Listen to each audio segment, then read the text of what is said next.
Hi friends, good evening. Welcome back to our channel Sangam Lakshmi blogs. ఎలా ఉన్నారండి? అందరు బాగున్నారా? నేనైతే చాలా బాగున్నానండి. మీరందరూ ఎలా ఉన్నారో నాకైతే కామెంట్ సెక్షన్లో కామెంట్ చేసేయండి. ఈరోజు మీ అందరితో పాటు ఫుల్ డే వ్లాగ్ అనేది షేర్ చేసుకోబోతున్నాను. వీడియో ఎక్కడ స్కిప్ చేయకుండా మిస్ చేయకుండా చివరి వరకు చూసేయండి. అలాగే నా బ్లాగ్స్ కనుక మీకు నచ్చినట్లయితే ఛానల్ని సబ్స్క్రైబ్ చేసుకుని సపోర్ట్ చేయండి అబ్బా.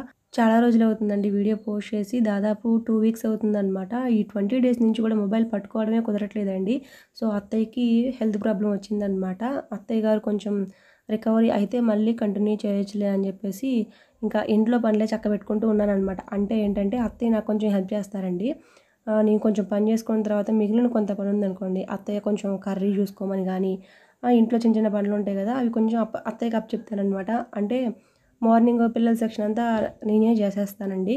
మధ్యాహ్నం టైంలో లంచ్ ప్రిపరేషన్ ఉంటుంది కదా, ఒక్కొక్కసారి అత్తయ్యని చేయమంటాను. ఆ టైంలో నేను వీడియో ఎడిటింగ్ కానీ వాయిస్ ఓవర్ ఇచ్చుకోవడం అలా చేస్తానన్నమాట. అప్పటికి కూడా నేను 3 డేస్కి 4 డేస్కి అలాగా వాయిస్ ఓవర్ ఇస్తానన్నమాట. ఇచ్చేసి కొంచెం లేట్గానే పోస్ట్ చేస్తాను. అయితే పిల్లలకి వర్క్ చెప్పడం ఇదంతా ఉంటుంది కదా, దానివల్ల నాకు కొంచెం లేట్ అయిపోతుందన్నమాట. ఈ మధ్య అత్తయ్యకి ఒంట్లో బాగాలేదు కదా, సో దానివల్ల ఏంటంటే అన్నీ కూడా డబల్ పనులు అయిపోతున్నాయి అనమాట. మార్నింగ్ టైంలో బ్రేక్ఫాస్ట్, చట్నీలు, అలాగే పిల్లల లంచ్ బాక్సెస్, మళ్ళీ వాళ్ళని రెడీ చేయడం. ఒక చట్నీ కాదండి, ఒక టిఫిన్ కాదండి బాబు, ఒకళ్ళేమో ఇడ్లీ అంటారు, ఒకళ్ళేమో దోశ అంటారు, ఒకళ్ళేమో దోశ మీద కారపొడి అంటారు, ఒకళ్ళేమో ఆమ్లెట్ దోశ అంటారు. ఇలాగా రకరకాలుగా అడుగుతూ ఉంటారనమాట. సో ఇంకా అత్తయ్య గారికి కూడా హెల్త్ బాగాలేదని చెప్పేసి అత్తయ్యకేమో ఇడ్లీ వేస్తున్నాను, పిల్లలకేమో ఇడ్లీ వద్దు మాకు దోశ కావాలన్నారు, వాళ్ళకేమో దోశ వేయాలి. సో 2 రకాల పిండ్లు అయితే పట్టేశానండి. ఇక పిండ్లు పట్టేసి 2 కూడా కొంచెం కొంచెంగా తీసి కలిపేసి మిగిలినంతా ఫ్రిడ్జ్లో పెట్టేశాను. అదే అత్తయ్యకి హెల్త్ బాగుందనుకోండి, అత్తయ్య గారికే ఇడ్లీ పిండి అప్పచెప్పేస్తానమాట. అంటే అత్తయ్య గారు మామయ్య గారు ఎక్కువగా ఇడ్లీయే తింటారండి. వాళ్ళకి షుగర్ ఉందని చెప్పేసి వాళ్ళు ఎక్కువగా ఇడ్లీయే తింటారు. దోశలో కొంచెం బియ్యం ఎక్కువ వేస్తామని చెప్పేసి దోశ తినరనమాట. ఎక్కువగా ఇడ్లీ తింటారు. మామయ్య గారు ఇడ్లీయే ఇష్టపడతారనమాట. ఇంకా మా వారైతే ఏది వేడిగా ఉంటే అది తింటారు. ఈసారి ఇడ్లీ పిండి దోశ పిండి ఎక్కువగా పట్టేశానండి. ఎప్పుడు కూడా 2 డేస్కి 3 డేస్కి పట్టేస్తానమాట. అయితే ఇంకా 1 వీక్ కూడా సరిపోతుందనమాట. అంటే కంటిన్యూస్గా దోశలు ఇడ్లీయే చేయనులేండి. ఒక్కొక్కసారి బోండా, ఒక్కొక్కసారి రొట్టెలాగా పచ్చిమిర్చి, ఉల్లిపాయ అలా వేసుకొని వెరైటీగా చేస్తానన్నమాట పిల్లల కోసం. పిండి గ్రైండ్ అయ్యేసరికి చాలా లేట్ అయిందండి. ఇడ్లీ పిండి ఏమో మొత్తం కూడా ఒక రౌండే వేసేసాను. దోశ పిండి మాత్రం 2 రౌండ్లు వేసానన్నమాట. సో దానివల్ల కొంచెం లేట్ అయింది. ఇంకా గిన్నెలేమీ తోమలేదు. అన్నీ కూడా సింక్లో పెట్టేసి గ్యాస్ కౌంటర్ క్లీన్ చేసేసి పడుకుండిపోయాను. మార్నింగ్ లేచిన వెంటనే బయట అయితే విపరీతంగా ఉందన్నమాట మంచు. ఇంకా అన్ని గిన్నెలు కూడా సింక్లో తోమాలంటే నాకు చిరాగ్గా ఉంటుందండి. ఎక్కువగా గిన్నెలు ఉన్నప్పుడు నేను బయట వేసుకొని తోముతానమాట. ఇప్పుడు కాఫీకి ఏమేమి అవసరమో అవన్నీ కూడా సింక్లో కడిగేసానమాట. గ్లాసులు, ఫిల్టర్స్ అవన్నీ కడిగేసానమాట. అయితే ఒక పక్కన పల్లి చట్నీ పెట్టేశాను. ఇంకో పక్కన ఏంటంటే కషాయం పెట్టేస్తున్నానమాట. కషాయం అంటే వాము, జీలకర్ర, సోంపు ఈ 3 వేయించి మిక్సీ పట్టేశానండి. మార్నింగ్ టైంలో కాఫీకి బదులుగా ఫస్ట్ పరగడుపున ఇది తాగుతున్నానమాట. బ్రష్ చేసిన తర్వాత ఒక 2 గ్లాసులు వాటర్ అయితే పెట్టేశాను. వాటర్ బాగా మరిగేటప్పుడు ఒక 2 పెద్ద స్పూన్ల పొడైతే వేస్తున్నానండి. ఆ పొడి వేసిన తర్వాత ఒక 5 మినిట్స్ సిమ్లో పెట్టేసి మరిగించి ఫిల్టర్ చేసుకొని మా వారికి, నాకు అనమాట. ఇంకా రేవతికి ఒకసారి ఇచ్చాను. కొంచెం చేదుగా ఉన్నాయి. అంటే మెంతులు కూడా వేసానండి. ఒక అర స్పూన్ మెంతులు కూడా వేశాను. దానివల్ల చేదుగా అనిపిస్తుంది. అందుకని చెప్పేసి రేవతి వద్దంది. ఒక్కరోజు తాగింది. ఇంకా రేవతి తాగట్లేదులేండి. ఇంకా నేను మా వారైతే రోజు మార్నింగ్ టైంలో తాగేస్తున్నాం అనమాట కషాయం. ఇంకా మా వారికి ఫిల్టర్ చేసి ఇస్తున్నాను. అయితే మా వారు బెల్లం కానీ తేనె కానీ కలిపిచ్చేసి అలా తాగలేకపోతున్నాను అంటున్నారు. మా వారికి అయితే కొంచెం బెల్లం కానీ తేనె కానీ కలిపిచ్చేస్తాను. నేనైతే అలా నార్మల్గా తాగేస్తున్నానండి. మేమైతే కషాయం తాగేసామండి. మామయ్య గారికి అయితే కాఫీ పెట్టేయమన్నారు. మామయ్య గారు కషాయం తాగరనమాట. అందుకని చెప్పేసి మామయ్య గారికి కాఫీ పెట్టి ఇచ్చేసాను. ఒక పక్కన ఇడ్లీ వేసేసాను. ఇంకో పక్కన పిల్లలకి ప్రెషర్ కుక్కర్లో డబుల్ బాయిల్ మెథడ్లో అన్నం వండేస్తున్నానమాట. అంటే ఇది సంక్రాంతి పండగకి ముందు వీడియో అనమాట. నాకే పోస్ట్ చేయడం కుదరక ఇప్పుడు పోస్ట్ చేస్తున్నాను. ప్రెజెంట్ అయితే హాలిడేస్ అనమాట. సో ఇంకో పక్కన ఇడ్లీ ఒక రౌండ్ అయితే అయిపోయింది. సెకండ్ రౌండ్ కూడా వేయమన్నారనమాట. అందుకని చెప్పేసి సెకండ్ రౌండ్ వేస్తున్నాను. ఇంకో పక్కన చూడండి దోశ కాలుతూ ఉంది కదా, పిల్లలైతే ఇంకా మాకు ఇడ్లీ వద్దు దోశ వేయమని చెప్పారు. అందుకని చెప్పేసి పిల్లల వాటికి దోశ వేస్తున్నాను. ఇంకా నేను కూడా ఇడ్లీ తిందాం అనుకున్నానండి ఈరోజు. ఇంకా దోశ ఇదేంటంటే స్టవ్ సిమ్లో పెడితే ఆరిపోతుంది, హైలో పెడితేనేమో మీడియంలో పెట్టినట్టు వస్తుంది. 2 పొయ్యిలు కూడా పాడైపోయాయి. మళ్ళీ ఒకసారి బాగు చేయించాలి. చూసారా, ఇడ్లీ హైలో పెట్టేశాను. అయినా కానీ చూడండి మంట ఎంత చిన్నగా వస్తుందో. మేము బిందెలు కాస్తాం కదా, వాటి వాటర్ డ్రాప్స్ పడి పాలు అప్పుడప్పుడు పొంగిపోయి వాటి హోల్స్ అన్నీ కూడా ఊడిపోయాయి అనమాట. హైలో పెట్టినా కానీ మీడియంలో పెట్టినట్టు వస్తుంది. ఒకసారి రిపేర్ చేయించుకోవాలి. ఉంది చట్నీ ఉంది,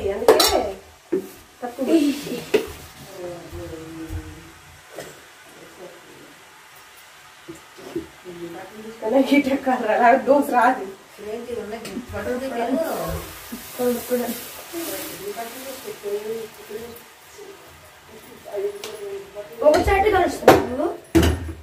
అరుణేమో ఏంటమ్మా ఇంత లేటుగా పోస్తున్నావు దోశలను అడుగుతూ ఉన్నాడండి. నేను ఎక్కడ లేటుగా పోస్తున్నాను రా, పెనం హీట్ ఎక్కడానికి ఒక 5 మినిట్స్ పడుతుంది అని చెప్తున్నాను. ఫస్ట్ ఒక 2 దోశలు పోసి ఇచ్చేసాను. ఇచ్చేస్తే అవి తినకుండా వాళ్ళ తాతయ్యకి ఇచ్చాడంట. అంటే మామయ్య గారికి కూడా దోశలంటే ఇష్టమే. నేను పలచగా పోస్తానని చెప్పేసి నేను దోశలు పోసినప్పుడల్లా అడుగుతూ ఉంటారనమాట. ఫస్ట్ 2 దోశలు పోసి వాడికి ఇస్తే వాళ్ళ తాతయ్యకి ఇచ్చేసి వచ్చేసాడు. మళ్ళీ ఇంకా పిల్లలిద్దరికీ పోస్తున్నానండి. ఇప్పుడు స్కూల్ ఉంది కాబట్టి ఒక పక్క అత్తయ్య గారిని హాస్పిటల్కి తీసుకెళ్ళాలి. అందుకని చెప్పేసి వాళ్ళకి ఇడ్లీ వేసేసాను 2 రౌండ్లు, పిల్లలకి దోశలు పోస్తున్నానమాట.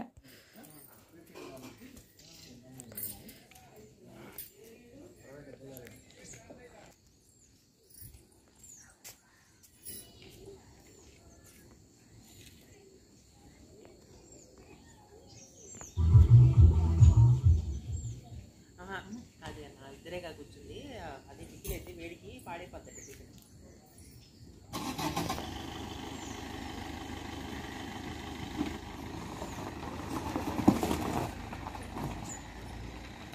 అత్తయ్య గారిని ఖమ్మం హాస్పిటల్‌లో చూపిస్తున్నామండి. ఫస్ట్ ఇక్కడ భద్రాచలంలో చూయించాము. 2 హాస్పిటల్‌లో చూయించామండి. కానీ సెట్ అవ్వలేదనమాట. ఖమ్మం అయితే బెటర్ అని చెప్పేసి అక్కడికి తీసుకెళ్తున్నారనమాట.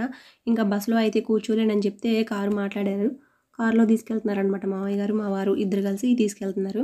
సో ఇంక వాళ్ళైతే వెళ్ళిపోయారు. ఇంకా పిల్లల లంచ్ బాక్స్ అయితే ఈరోజు అన్నం తాలింపు అయితే వేసానండి. ఇంకా కర్రీ చేయడానికి టైం లేదనమాట. రైస్ అయితే వండేసాను కానీ ఇంకా కర్రీకి లేట్ అయిపోతుందనమాట. ఇంకా ఆటో ఒక పావు గంట వచ్చేసిద్ది. అందుకని చెప్పేసి ఇంకా కర్రీకి టైం లేదని చెప్పేసి తాలింపు పెట్టేసి ఈ బాక్స్ అయితే కట్టేసి పిల్లల్నైతే స్కూల్కి పంపించేశానండి. ఇంక ఇక్కడైతే ఈవినింగ్ టైంలో అనమాట పల్లీ చిక్కీ వేస్తున్నాను. పల్లీ చిక్కీ కోసం పల్లీలు అయితే పావు కేజీ తీసుకున్నానండి. ఈ పావు కేజీ పల్లీలు కూడా సిమ్లో పెట్టేసి ఒక 15 మినిట్స్ దాకా వేయించుకున్నానండి. మనం హైలో పెట్టేసామనుకోండి త్వరగా అయిపోతుందని చెప్పేసి పల్లీలు రంగు మారిపోతాయి, కానీ లోపల మాత్రం పచ్చిగానే ఉంటుంది. సో అంతగా బాగుండవు అనమాట. తినేటప్పుడు పొట్టు కూడా ఊడిపోదు. సో దానివల్ల ఏంటంటే పల్లీ చిక్కీ కూడా పర్ఫెక్ట్గా రాదనమాట, టేస్ట్గా ఉండదు. అందుకని చెప్పేసి సిమ్లో పెట్టేసుకొని ఓపిక్గా మధ్య మధ్యలో కలుపుకుంటూ ఉన్నారనుకోండి పల్లీలన్నీ కూడా ఈవెన్గా వేగుతాయి, పొట్టు కూడా త్వరగా ఈజీగా వస్తుంది, పల్లీ చిక్కీ కూడా బాగుంటుందన్నమాట. పల్లీలన్నీ కూడా ఈవెన్గా వేగాయండి. చల్లారాలని చెప్పేసి పక్కన పెట్టేశాను. ఇప్పుడు బెల్లం తురుముకుందామని చెప్పి చూస్తే బెల్లం అయితే గట్టిగా అయిపోయిందండి. ఇది నేను ఫ్రిడ్జ్లో పెట్టేశానమాట. బయట పెడితే చీమలు పడుతున్నాయని చెప్పేసి బెల్లం ఎక్కువగా ఫ్రిడ్జ్లో పెట్టేస్తానండి. అయితే ఇంకా బెల్లం గట్టిగా అయిపోయిందని చెప్పేసి ప్రెషర్ కుక్కర్లో కొంచెం వేడి చేసామనుకోండి ఈజీగా తురుము వచ్చేస్తుందని చెప్పేసి ఇలా చేస్తున్నాను. మీకు కూడా ఈ టిప్ అయితే యూజ్ అవుతుందండి, అసలు మిస్ అవ్వద్దు. అయితే ఫస్ట్ అయితే ప్రెషర్ కుక్కర్ అయితే తీసుకున్నానండి. ప్లేటు ఫస్ట్ బోర్లా వేశాను, తర్వాత నార్మల్గా ఇంకొక ప్లేట్ పెట్టేశాను అనమాట. ఈ ప్లేటు ప్రెషర్ కుక్కర్కి సరిపడా ప్లేట్ అయితే తీసుకోండి. తర్వాత బెల్లం పెట్టేసి కట్టు కానీ విజిల్ కానీ పెట్టకుండా లిడ్ పెట్టేశాను అనమాట, మూత పెట్టేశాను. పెట్టేసిన తర్వాత ఒక 2 మినిట్స్ హైలో పెట్టేసేయండి, ఒక 2 మినిట్స్ సిమ్లో పెట్టేసేయండి. ఎక్కువగా హైలో పెట్టేశారనుకోండి బెల్లం కరిగిపోతుంది అనమాట, మొత్తం కరిగిపోయి పాకంలాగా వచ్చేస్తుంది లోపలే. అందుకని చెప్పేసి మూత పెట్టేసిన తర్వాత 2 నిమిషాలు హైలో పెట్టేసి తర్వాత 2 నిమిషాలు మీడియంలో కానీ సిమ్లో పెట్టేసి ఆఫ్ చేసేసేయండి. ఒక 4 మినిట్స్ చాలండి. తర్వాత మూత ఓపెన్ చేసి చూస్తే కొంచెం వేడిగానే ఉంటుంది. ఒక 3 మినిట్స్ గ్యాప్ ఇచ్చిన తర్వాత బెల్లాన్ని ఇలాగా తురిమేసుకోండి, పొడి పొడిగా ఉంటుందన్నమాట. నేను అప్పటికప్పుడు ఫ్రిడ్జ్లో పెట్టాను కాబట్టి అలా చేసేసాను. నార్మల్గా బయట పెట్టేసామనుకోండి ఈజీగానే తురుముకోవచ్చు. నేను 2 కప్పులు పల్లీలు తీసుకున్నాను కాబట్టి కప్పున్నర బెల్లం అయితే తీసుకుంటున్నానండి. ఇందాక పావు కేజీ బెల్లం మొత్తం కూడా తురిమేశాను, కానీ దాంట్లో కొంచెం బెల్లం పక్కన పెట్టేశాను అనమాట. మీకు తీపి ఎక్కువగా తినేవాళ్ళు పావు కేజీ బెల్లం కూడా వేసుకోవచ్చు. 2 కప్పుల పల్లీలకి పావు కేజీ బెల్లం కరెక్ట్గా సరిపోతుందన్నమాట. అంటే తీపి ఎక్కువగా తినే వాళ్ళకి నేను కొంచెం తక్కువే తింటానండి, పిల్లలకు కూడా కొంచెం తక్కువగానే పెడతాను కాబట్టి నాకు 1.5 కప్పు బెల్లం అయితే సరిపోతుందన్నమాట. నేను కొంచెం తీసి పక్కన పెట్టేశాను. 1.5 కప్పు బెల్లం మొత్తం కూడా వేసేసి కొంచెం వాటర్ పోసేసి, అంత బెల్లం తురిమేసాం కాబట్టి గడ్డలు ఎక్కడా లేవు కాబట్టి కొంచెం వాటర్ పోసేసి గరిటె పెట్టి తిప్పుతూ ఉండండి. సో తర్వాత ఫిల్టర్ చేసుకున్నాను. కొంచెం పీచులు నలకలు అవన్నీ ఉంటాయి కాబట్టి ఫిల్టర్ చేసుకొని ఇంక ఇక్కడ పాకానికైతే రెడీ చేసుకుంటున్నానండి. అదే కళాయిలో మొత్తం కూడా ఫిల్టర్ చేసుకొని వేసేసి ఇక చెక్ చేస్తూ ఉన్నానన్నమాట. ఫస్టే ముదురు పాకం కాబట్టి రాదు, కొంచెం టైం పడుతుంది. పక్కన ప్లేట్కి నెయ్యి కూడా రాసానమాట. నెయ్యి కొంచెమే ఉందండి, కరెక్ట్గా పల్లీ చిక్కీలోకి సరిపడే నెయ్యి ఉందన్నమాట. ఒక 4-5 స్పూన్ల నెయ్యి అయితే ఉంది. దాంట్లో కొంచెం ప్లేట్కి రాసేసాను. అలాగే ఒక మూతకు కానీ ఏదైనా స్ప్రెడ్ చేయడానికి ముందుగానే రాసి రెడీగా పెట్టుకున్నాం అనుకోండి, మనకి పల్లీ చిక్కీ పాకం వచ్చేసరికి కరెక్ట్గా ఉంటుందన్నమాట. ఇంకా పాకం అయితే వచ్చేసింది. పాకం ఏం లేదండి, నేను అంతకుముందు వీడియోలో కూడా చూపించాను, ముదురు పాకమే అనమాట. టక్ టక్ అని శబ్దం రావాలి, తుంచితే విరిగిపోవాలన్నమాట. తీగ సాగకుండా తుంచితే విరిగిపోవాలి. సో అలా పాకం వచ్చిన తర్వాత కొంచెం చిటికెడు సోడా ఉప్పు అయితే వేసుకున్నాను. అంటే గుల్లగా వస్తదనమాట. మనం తినేటప్పుడు పంటికి ఎక్కడ అతుక్కోకుండా ఉంటుందనమాట సోడా ఉప్పు వేయడం వల్ల. యాలుక్కాయల పొడి కొంచెం వేశాను. అలాగే సోడా ఉప్పు వేసి బాగా కలిపేసుకున్నానండి. ఇదిగోండి పాకం అయితే వచ్చేసింది. ఇంకా పల్లీలన్నీ వేసేసి మొత్తం తిప్పి నెయ్యి రాసిన ప్లేట్‌లోకి పల్లీ చిక్కీ మొత్తం వేసేసి ఇలాగా స్ప్రెడ్ చేసుకుంటున్నానండి. మీరు ప్లేట్‌కి కూడా నెయ్యి రాసేసి ఇలాగా స్ప్రెడ్ చేసుకోవచ్చు. మనకి ఏది వీలుగా ఉంటే అది చేసుకోవచ్చనమాట. సో, పల్లీ చిక్కీ కరెక్ట్‌గా వచ్చింది. వేడిగా ఉన్నప్పుడే మనకి ఏ షేప్‌లో కావాలంటే ఆ షేప్‌లో కట్ చేసుకోవచ్చు. చల్లారిందనుకోండి ఇంకా గట్టిగా అయిపోతుందనమాట. నేనైతే ఇంకా ఘాట్లు పెట్టేశాను. కొంచెం గోరువెచ్చగా ఉన్నప్పుడే కట్ చేశాననమాట షేప్‌లో. అదిగోండి చూపిస్తున్నాను కదా! అలా కట్ చేసుకున్నాను. భలే వచ్చిందండి. ఇంకా అట్టలాగా లేచిందనమాట. పైకి చాక్ పెట్టేసి ఇలాగా కదిలిస్తే అట్టలాగా లేచిందనమాట. చాలా క్రిస్పీగా వచ్చింది. చెప్పాను కదా! కొంచెం సోడా ఉప్పు అయితే వేయండి. తెలియని వారికి చెప్తున్నాననమాట. మళ్ళీ మళ్ళీ చెప్తుందేంటి అనుకోవద్దు. సేమ్ ఇలానే బెల్లంతో డ్రై ఫ్రూట్స్ చిక్కీ కూడా చేసుకోవచ్చండి. పిల్లలకి చాలా హెల్తీ కదా! ఒక్కొక్కసారి నువ్వులు వేసి చేస్తారండి. అయితే ఈసారి మా అన్నయ్య గారు, వదిన వస్తున్నారు. మా అత్తయ్య గారికి హెల్త్ బాలేదు కదా!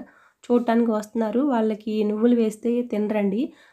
నువ్వులు వేడి కదా! సో, వేడి వేడి అంటారని చెప్పేసి నువ్వులు వేయలేదు. నేను పిల్లలకి ఎప్పుడు చేసినా కానీ నువ్వులు వేసి చేస్తానండి. నువ్వులు నార్మల్‌గా వేయించేసి పల్లీలు పాకంలో వేసినప్పుడు నువ్వులు కూడా వేసేసి మొత్తం కలిపేసి ఇంకా చిక్కీలాగా వేయడమే అనమాట. సో, అలాగా నువ్వులు వేసి పిల్లలు కూడా ఇష్టంగా తింటారండి. పిల్లలకు కూడా చాలా మంచిది కదా! కాల్షియం ఉంటది కదా నువ్వుల్లో. పల్లీ లడ్డు, నువ్వుల లడ్డు అలాగా పెడుతూ ఉంటే పిల్లలకి గ్రోతింగ్ కూడా బావుంటుందని చెప్పేసి అప్పుడప్పుడు చేస్తాను. అయితే ఈసారి మా అన్నయ్య గారు, వదిన వస్తున్నారు. వాళ్ళ కోసం వాళ్ళు కూడా తింటారని చెప్పేసి వాళ్ళ కోసం ఇంక నువ్వులైతే వేయలేదు. మామూలుగా చేశాననమాట.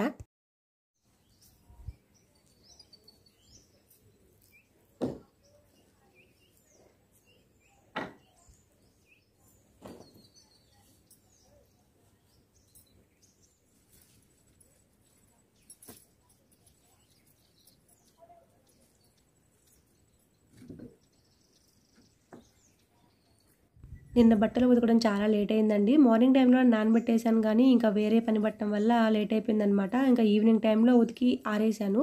నిన్న చేత్తోనే ఉతికానండి మురికిగా ఉన్నాయని చెప్పేసి. అవన్నీ కూడా ఇంక ఈరోజు మధ్యాహ్నం టైంలో తీసేసి, ఈరోజు వాషింగ్ మిషన్ ఏసాననమాట. ఇంకా అవన్నీ కూడా ఇప్పుడు ఆరేస్తున్నానండి. ఒక్కొక్కసారి మూడండి మంచిగా అనిపించిందనుకోండి ఉతికేస్తాను ఎన్నున్నా కానీ. ఒక్కొక్కసారి మాత్రం కొంచెం బద్ధకం వచ్చిందనుకోండి, సో, వాషింగ్ మిషన్ ఉంది కదా అని చెప్పేసి వాషింగ్ మిషన్‌లో వేస్తాను. అయితే పిల్లల యూనిఫామ్ మురికిగా ఉందనుకోండి, కొంచెం గోరువెచ్చటి నీళ్ళల్లో పెట్టేసి ఉతికేస్తాననమాట. తర్వాత ఇక్కడ సన్నజాజుల చెట్టయితే అన్నీ కూడా కాయలొచ్చేసాయండి. పూలైతే పూయట్లేదు. అన్నీ కాయలు పడిపోయాయనమాట. ఇంకా అంతా కూడా కట్ చేసి వాటర్ ఇచ్చేసామనుకోండి రోజు చక్కగా మళ్ళీ చిగుర్లొచ్చేసి పూలు పూస్తాయి గదా! అందుకని జెప్పేసి కట్ చేశాను. ఇంకా సంక్రాంతి పండుగ రావడానికి 1 వీక్ ఉందండి. ఇంక అప్పటికి గాలిపటాలయితే మొదలుపెట్టేశారు. అంటే ఇప్పుడు ప్రెజెంట్ అయితే అయిపోయింది గానీ, ఇది సంక్రాంతి పండుగ 1 వీక్ ముందు తీసిన వీడియో అనమాట. చెప్పాను కదా! అయితే గాలిపటాలు కావాలని జెప్పేసి ఇద్దరు గూడా గోల పెట్టేశారండి. రేవతికి రాదు. అయినా గానీ వాళ్ళ అన్నయ్య ఏది కొనుక్కుంటే అది కొనుక్కోవాలి గదా! ఇంకా చెరొక 10 రూపీస్ ఇస్తే రేవతికేమో పుష్ప గాలిపటం తీసుకొచ్చాడు. అరుణేమో ఇదిగోండి కలర్స్ గాలిపటం తెచ్చుకున్నాడనమాట. అయితే వాటికి స్టిక్కర్స్ వేస్తేనే మంచిగా ఎగురుతుందని చెప్పేసి స్టిక్కర్స్ పెడుతున్నాడు. ఇంకా పక్కన, కింద మొత్తం తోకలు పెట్టాలంట. అప్పుడే గాలికి మంచిగా ఎగురుద్దమ్మా అని చెప్తూ ఉన్నాడు. ఫస్టు వాడిది సెట్ చేసుకున్నాడు. తర్వాత వాళ్ళ చెల్లి కూడా ఏడుస్తుందని చెప్పేసి వాళ్ళ చెల్లిది కూడా సెట్ చేశాడు. పండగ రాకముందే మా పిల్లలు గాలిపటాలైతే ఎగరేశారండి. సో, ఇక్కడితో వ్లాగ్ అయితే ఎండ్ చేస్తానండి. రేపటి వ్లాగ్‌తో మళ్ళీ మీ ముందుకొస్తాను. అంతవరకు ఉంటాను. ఓకేనా? బాయ్. Take care.